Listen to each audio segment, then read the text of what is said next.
What's up, ladies and gentlemen? In this video, I want to cover Descartes' Rule of Signs versus the Rational Zero test. A lot of times students get confused on both of these theorems. They forget them, they mix them up, and when it comes time for test and quiz, they have that anxiety and they make some simple mistakes. So I don't want that to happen to you. That's why I want to break these down with going over a problem for them. So hopefully you can feel a little bit more confident on your own while working through either of these two theorems. So the problem that I want to focus on is going to be 3x to the fourth. Let's just use this function f of x.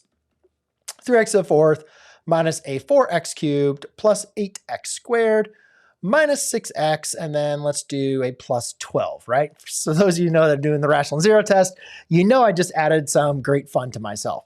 Now, let's first go and address the rational zero test. Now, it's not typically, I would say, like an existence theorem, but I think what is important about it is it's showing you like, hey, if there is a rational zero of this polynomial function f of x, it has to be one of these numbers, right? So it's just saying if this is going to happen, it's going to be one of these numbers. And at the end of this problem, I'll kind of explain like the importance of this or how you can go ahead and use it. So how do we identify using the rational zero test the possible list of rational zeros?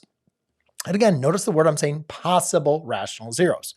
So what we're simply going to do is it's going to be plus or minus the factors of our last term in our polynomial over over plus or minus the factors of our coefficient. Now, sometimes you can factor, or this might look like you could factor this out.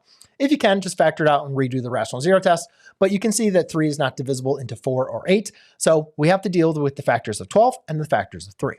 Now, I don't like writing plus or minus every single time. So what I like to do is just say plus or minus, and then let's put everything in some parentheses.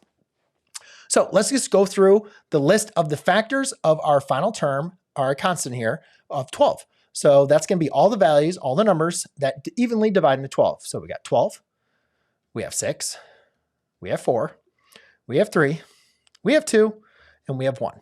Over, again, plus or minus, the factors of 3. Now here, this is much easier, 3 and 1, okay? Now, the more you do of this, guys, the faster you can do this, okay? I am just going to tell you, if you have a little bit more time on your side, and you need to make sure you are covering all of your rational zeros, here's just the way that I found it to be the easiest, okay? Take your first term in your numerator and put it over the first term in your denominator. Then first term over second term. And sometimes you might have like 12 over 8 or something like that. Like you could have a lot of terms, okay? And then obviously simplify it when you have that. So 12 over, and again, we're going to do plus or minus, right? I'm not doing plus or minus for everyone. So 12 divided by 3 is 4. 12 over 1 is going to be a 12. I don't know why I did that twice. Let's do 12. I have a 6 over 3, which is going to be a 2. 6 over 1, which is going to be a 6. 4 over 3, which is a 4/3. 4 over 1, which is a 4, which I already have. So we don't need to worry about duplicates, right? Once it's already listed, we're good to go. I have a 3 over 3, which is again is going to be a 1. A 3 over 1, which is going to be a 3. A 2 over 3, which is going to be a 2/3. A 2 over 1, which is a 2, which we already have. And then I have a 1/3. And a 1 over 1, which is going to be 1, which we already have, okay? So that is going to be your list of your rational zeros. However, I will say, ladies and gentlemen, that most teachers, including myself, or even tests and quizzes like your answers, are going to have them in descending order. So now we just pluck away our highest value. So 12, then we go down to 6, then I had a 4, I know I had a 3, I know I had a 2, I know I had a 4/3, a 1, a 2/3, and a 1/3. Okay, so how do we use this, or how would this be helpful to us? Well, sometimes when we're given a polynomial, like this one up here, it might say, hey, find all the rational zeros. And you're like, well, I don't know how to factor this. So what could I do? Well, you could use one rational zero if you are able to identify it. And you simply then can use synthetic division to further break that down. So therefore, then you could use factoring. Now, the cool thing about the rational zero test is it's going to give you all the possible rational zeros, but it doesn't tell you which one is a rational zero or if there are any rational zeros at all. So when I am testing zeros, obviously I don't want to test zeros synthetic division with like some fractions or a large number of 12. I have found usually the smaller numbers are going to be your best, like plus or minus 1, plus or minus 2, you know, even maybe plus or minus 3 might be a good way to start. But once you start getting to larger numbers or fractions, this can be pretty confusing. But if you just want to test if something is a zero, using a number from the rational zero test is a great way to start, and then you can identify it. The other thing is important is, let's say it was factorable. Let's say you could factor it. Rather than listing out all the numbers, but if you get a rational zero from your factoring, you can quickly just kind of do a mental check. Is that a possible rational zero? And if it's not, then either you did the rational zero test wrong or you factored it incorrectly, right? So it's a great way just to be able to verify if you get a rational zero, that it actually would be a rational zero of the polynomial. Now let's go and take a look at Descartes' Rule of Signs. And this one, again, can be confusing for students because it's like they just get the rules mixed up. And again, like, what is it trying to tell us and how can that be useful? So first, let's go ahead and identify what the Descartes' Rule of Signs is going to tell us, and then I'll get into how that can be useful, okay? So to identify Descartes' Rule of Signs, actually, before we get to that, what Descartes' Rule of Signs is going to tell us is the number of possible kind of combinations of real positive, real negative, or imaginary zeros, all right?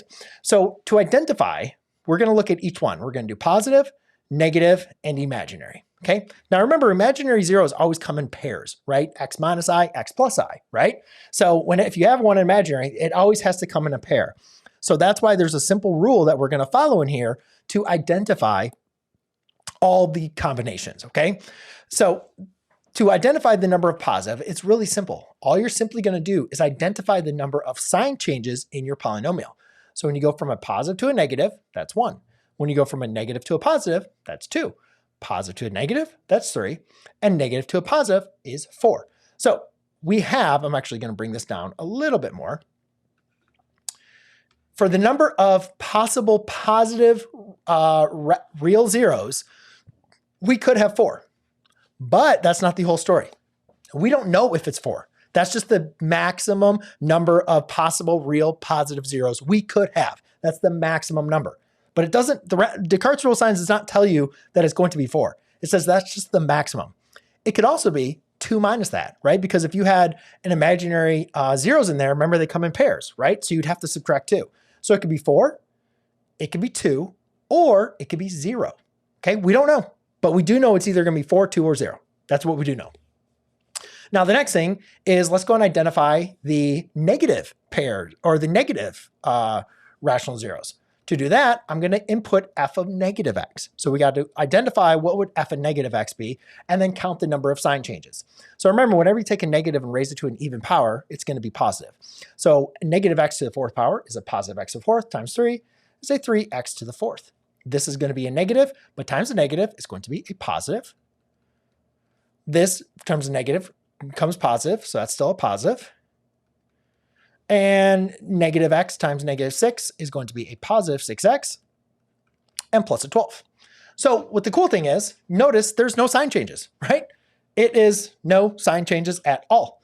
So therefore, the number of negative real zeros is going to be 0 if there was 4 real positive. It's going to be 0 if there was 2 real positive, and it's going to be 0 if there were 0 positive zeros. Again, we don't know what it is. We just know that there is absolutely no negative real zeros. Now, how this can be important and actually tie into the rational zero test, if you needed to test some zeros, or you maybe had to answer a question of like, hey, is -5 a zero of this polynomial? You immediately can say, no, it's not, because by Descartes' Rule of Signs, I know no negative real zeros exist. There are no negative real zeros that are going to exist for this polynomial. So I don't need to test it using synthetic division, or if I was asked directly about it, I can just confidently say no, okay? Now let's go into the imaginary. Now remember, by the fundamental theorem of algebra, if we have our polynomial has a degree of 4, we know there must exist 4 zeros. They could be real, they could be complex. So if I have 0 real positive, 0 real negative, I know I need to have 4 imaginary zeros. If I have 2 real positive, 0 real negative, I know I have to have 2 imaginary zeros. And if I have 4 real positive, 0 real negative, I know I must have 0 imaginary solutions to this polynomial. Okay, so Descartes' Rule of Signs can be helpful because one, if you do it on the beginning, it can help save you time as far as using the rational zero test. It can also make it helpful, like when you go into solving this, if you get a 0 or a negative 0, then you know something went wrong, right? Or if you are let's say you go ahead and solve and you identify that you're going to have like two imaginary solutions in some of that case, then you know you're looking just for another two real positives, okay? So Descartes' rule of signs can be helpful. The rational zero test can be helpful, but this was just an overview of me going over one problem, ladies and gentlemen. And a lot of times to really get this solidified, you got to do more and more work. So if you want to go ahead and see me working through multiple of these examples or working through some polynomials and finding all the zeros, then check out the resources and the videos I have for you in the description down below, or check out the next video I have for you here. Cheers.